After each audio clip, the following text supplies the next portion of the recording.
సింహాసనం ఎక్కి కూర్చొని పాదపీఠం మీద ఆ పాదములుంచి కూర్చుంటే ఆనాడు బ్రహ్మగారు, దేవతలు, యక్షులు, గంధర్వులు, కిన్నెరులు, కింపురుషులు అందరూ వచ్చేశారు. స్వామిని అనేక విధముల స్తోత్రములు చేశారు.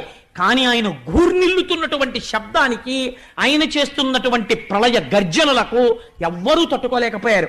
తట్టుకోలేక దగ్గరికి వెళ్ళలేక భయపడిపోతున్నటువంటి సమయంలో, అమ్మా నిత్యానపాయనీం నిరవద్యాం దేవదేవ దివ్య మహిషీం అని నీకు పేరు కదా తల్లి, నువ్వు మాత్రమే ఆ స్వామివారి యొక్క ఇంత భయంకరమైనటువంటి స్వరూపాన్ని, ప్రళయశాంతిని, ఆయనకి ఉపశాంతిని చెయ్యగలవు. అందుకనమ్మా నువ్వు వెళ్ళమ్మా దగ్గరికి అన్నారు.